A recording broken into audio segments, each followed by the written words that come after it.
Ay, thank you. Love, di ba sabi mo magaling ako?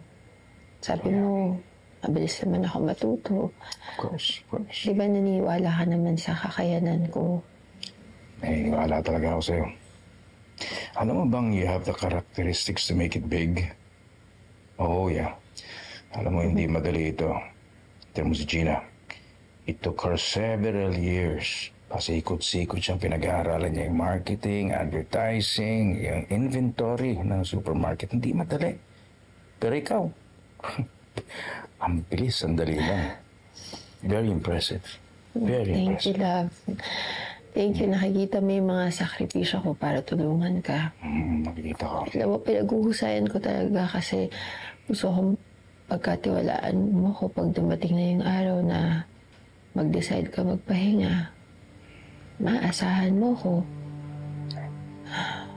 Alam mo, pagkatapos nung nangyari kanina, napaisip ako na baka dapat galingan ko pa.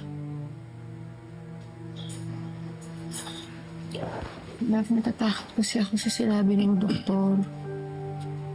Sabi niya sobrang stress mo daw sa trabaho. Paano kung magkasakit ka? Paano kung may mangyari masama sa'yo? Love, paano kung mawala ka? Ayoko pagdaanan yung pinagdaanan mo nung nawala si Ma'am Minda.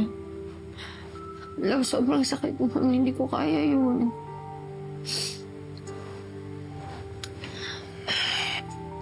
Tana, kaya huwag ka na umiyak.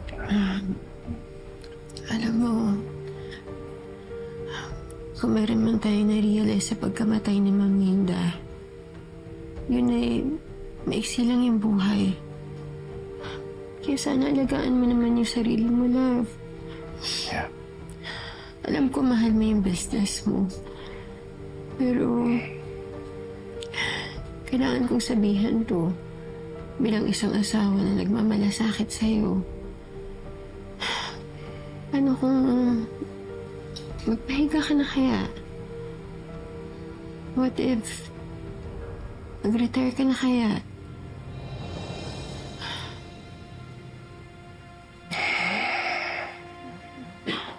Love, huwag mo sana mamasamain to. Ikaw lang naman yung iniisip ko eh. Tsaka madami ka na namang nagawa para mapalago yung business mo.